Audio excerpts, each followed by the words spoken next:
I ended up slipping into the flower market world with my sworn enemy in the middle of the night, and night after night, we were trapped in a love-hate mess. I became an omega sugar daddy, keeping plenty of canaries on the side. He became an alpha who was forced by me.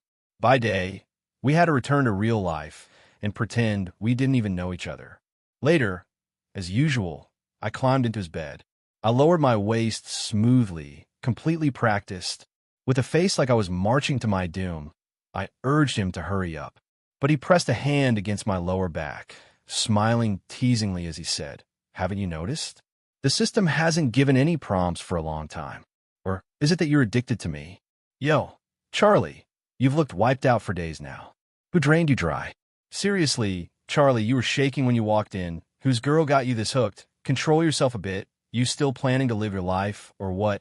I leaned back against the booth sofa and shot my so-called friends an annoyed look. "Get lost, quit messing with me. What choice do I have every night at exactly 10? I'm forced on schedule into that damn flower market storyline. I fought it.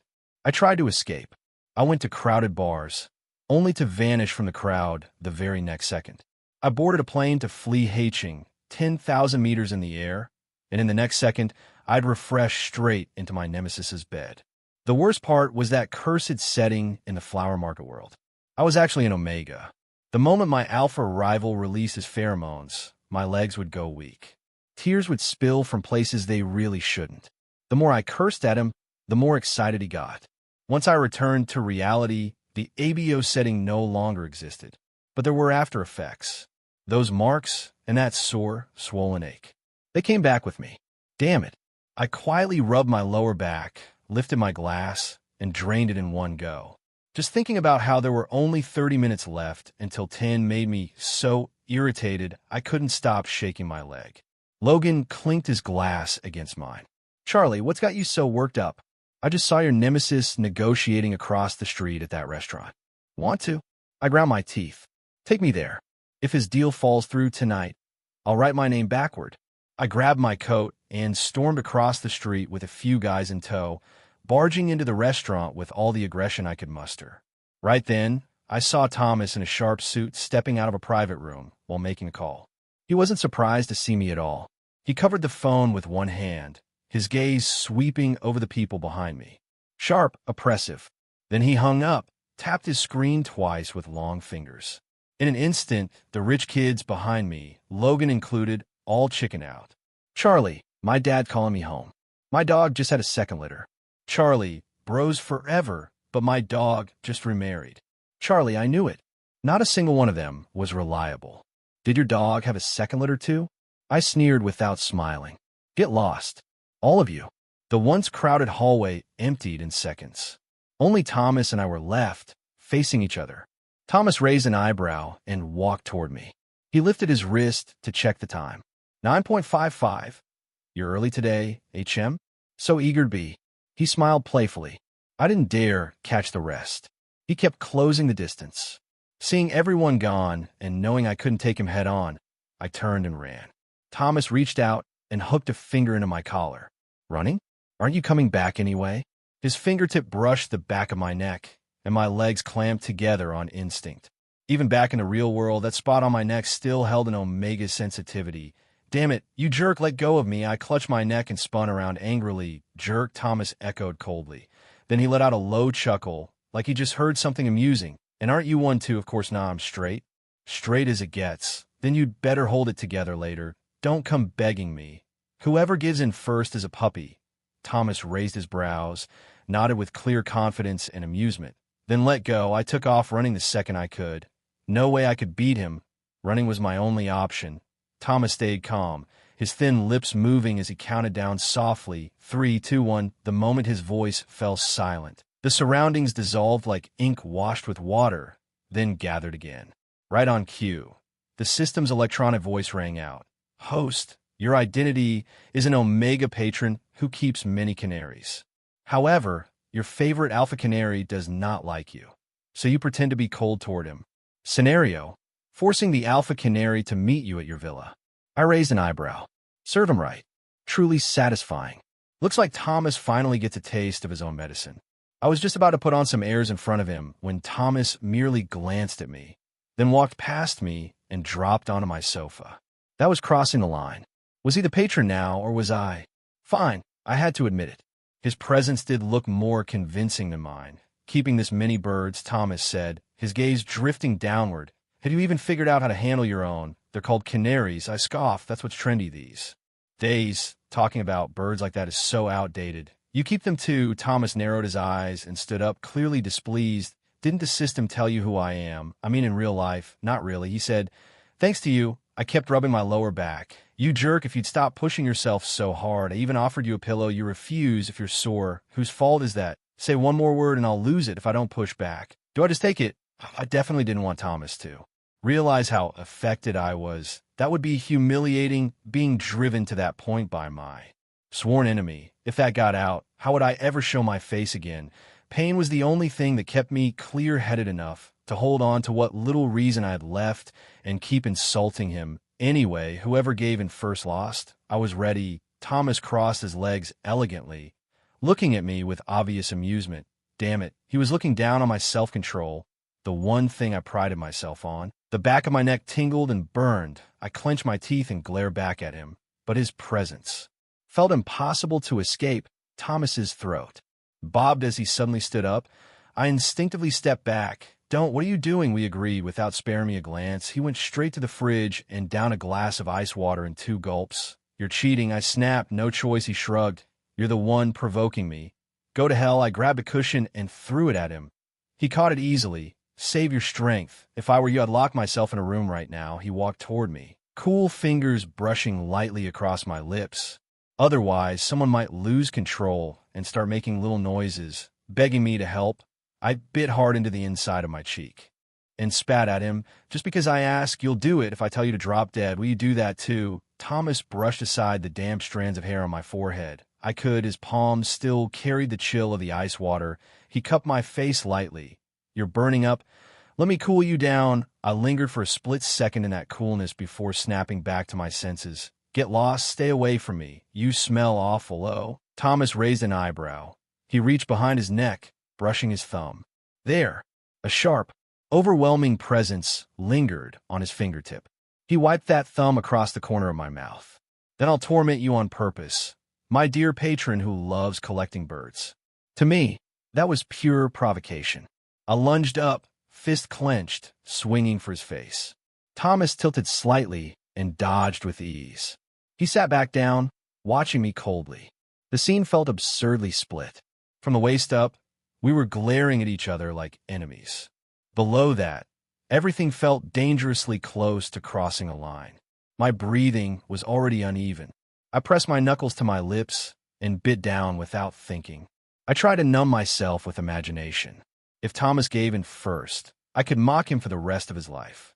I couldn't tell whether it was excitement or something else entirely. My jaw clenched tighter and tighter.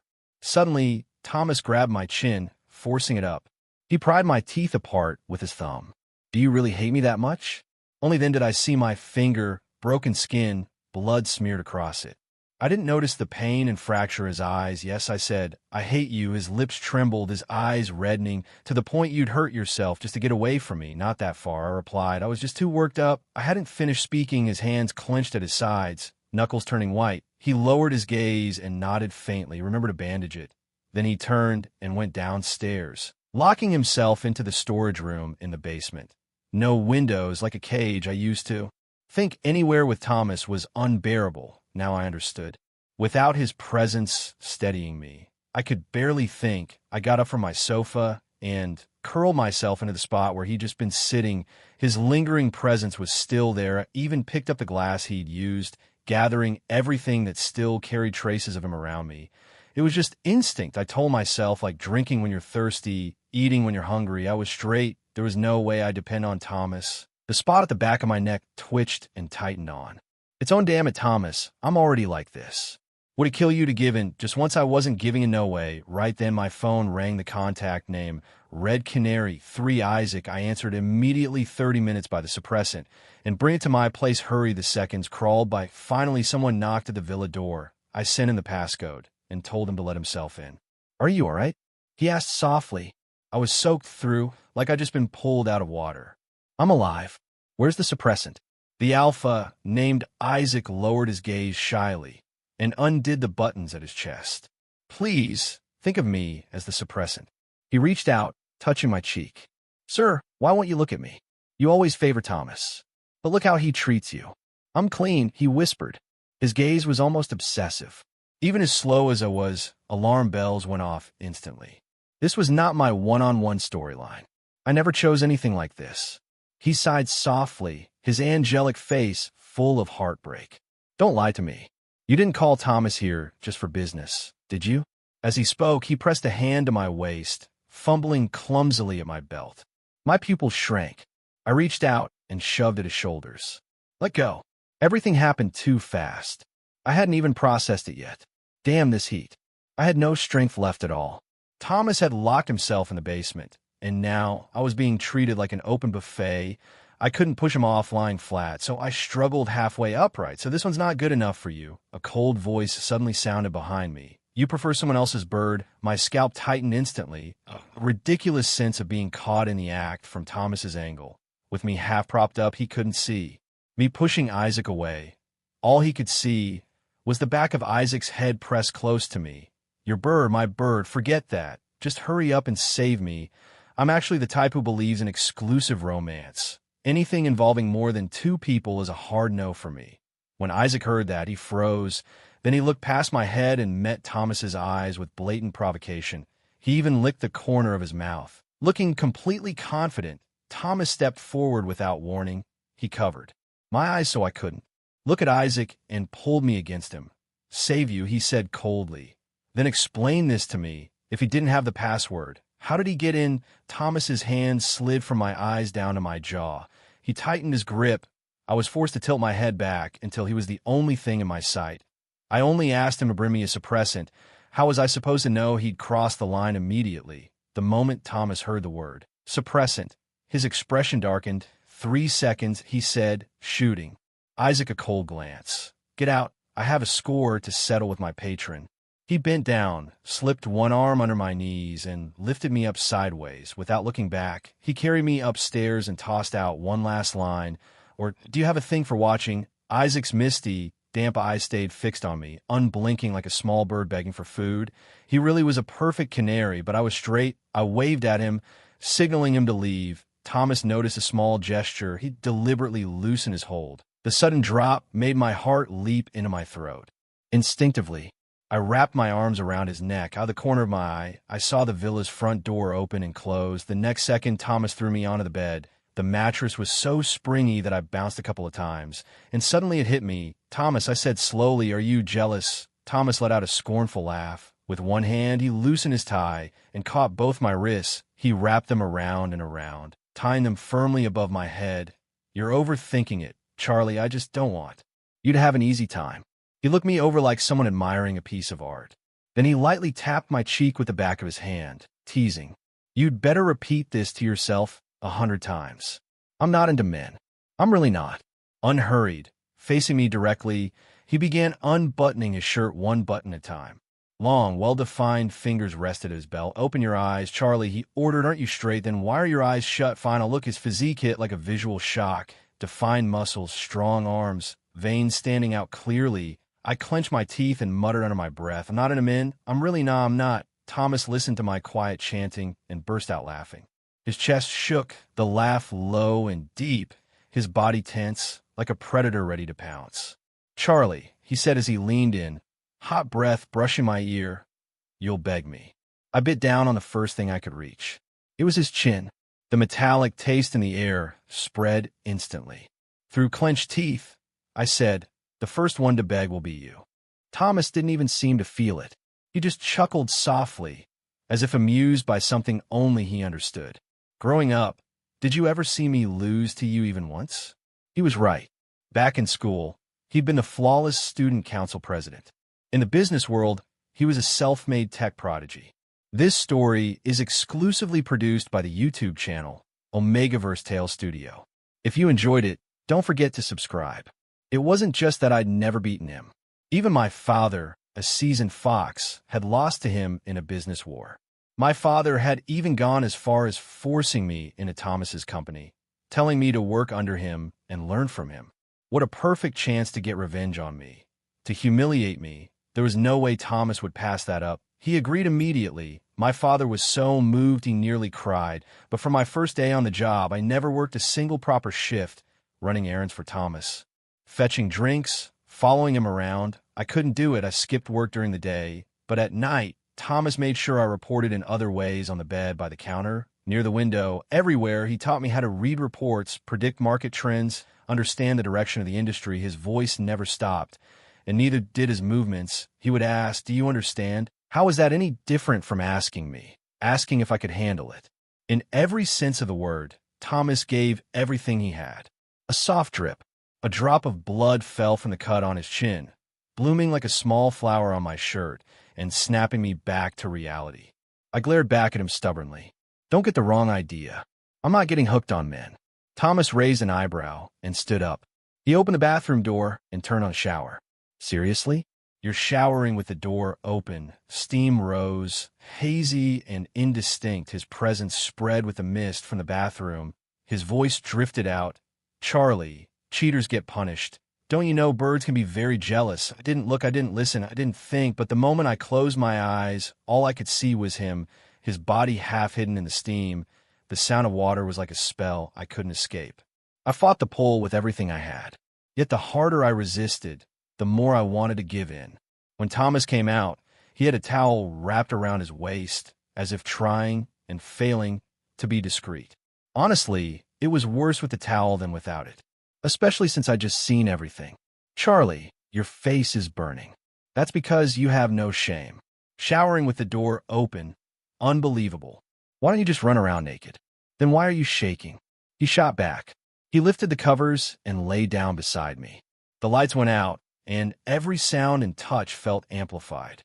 Thomas closed his eyes, calm and composed. The complete opposite of me, but I knew better. The tension in the air told me he wasn't doing any better than I was. Are you going to work tomorrow, Charlie? He asked. No, why? He turned on his side, propping himself up on one arm. I hate you, can't you tell? And you still want me as your assistant. Do I look that desperate? My tone was sharp, full of impatience, but not really directed at him. Stop talking to me. I'm at my limit. Before Isaac showed up, I convinced myself this was just a physical reaction, but it wasn't. I felt nothing toward Isaac at all, which meant I absolutely couldn't give in, because giving in would prove that I wasn't yielding to instinct. I was yielding to Thomas himself. He was so close. I could touch him just by turning over. I couldn't think anymore.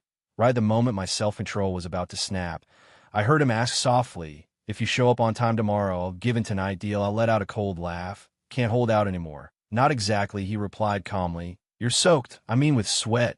You're at your limit. I'm giving you away. Out. Do you want it? You're at your limit. I'm giving you away. Out. Do you want it? You're really giving in. The instant the words left my mouth, Thomas flipped over and pinned me. As you wish, my patron. He pressed a brief kiss to my forehead and turned me over. I'm at work, gonna work, not that. Keep playing with words and I'll make you regret it. Wait, just wait. He paused.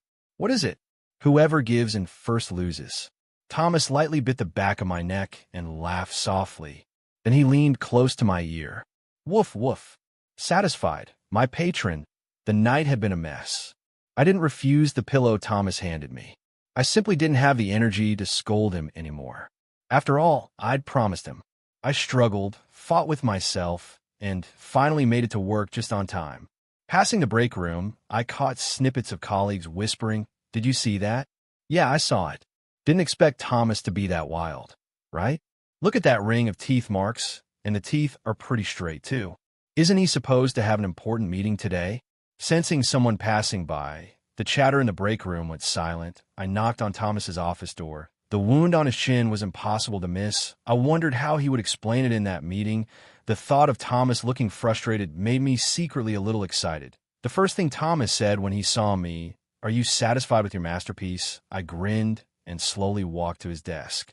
I leaned on it with both hands, looking down at him from above, dead satisfied. City Hall has a cross-border acquisition pitch this afternoon. You're coming with me. Thomas didn't seem to care about the wound at all. It was as normal as having a cat at home that inevitably gets a few scratches, as if the pain I inflicted on him was just a kind of playful teasing in his eyes. I crossed my arms. Why should I go?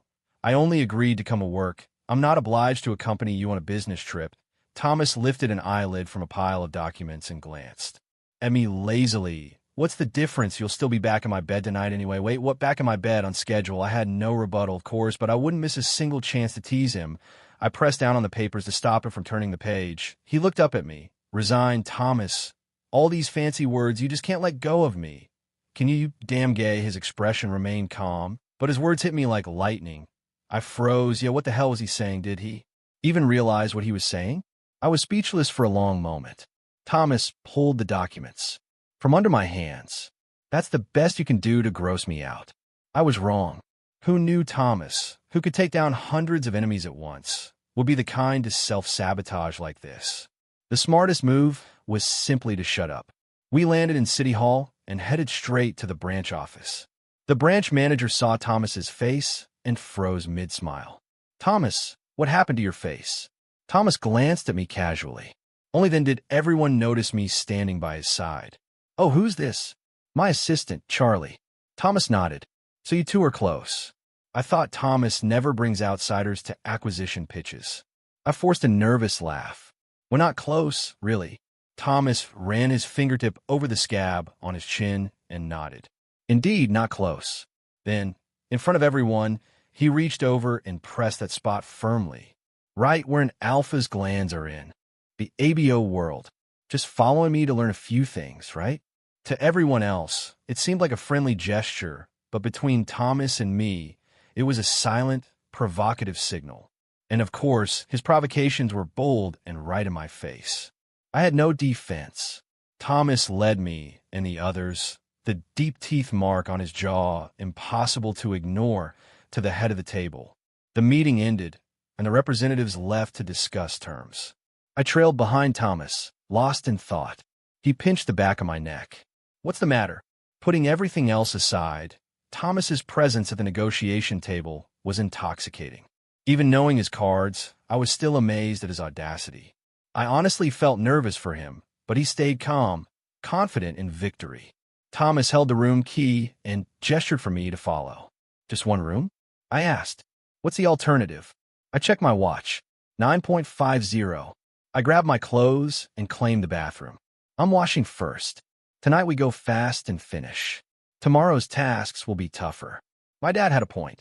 Being with Thomas, I really learned something useful. Thomas plugged in his laptop and said, "Speed isn't everything, but I'll make sure you get enough rest." I finished my shower and decided not to bother with clothes. I didn't check the time, but it had to be about right. Why are you dawdling? Hurry up. You didn't hear me. Arrows drawn and still arguing. Not even coming to serve your patron. Thomas frowned, hesitated, looking at me. I yanked off his clothes and tossed him into the bathroom. This time, Thomas showed rare restraint. Man, after all, predictable. I understood and finally went to sleep. Over the next few days, Thomas became slightly reluctant each time it was time. He always tried to rush me. I bent over, pressing against his waist, and looked back at him. Can we get on with it? He held my waist and teased. Haven't you noticed the system hasn't prompted in a while? Or have you, the straightest straight man, become addicted to me?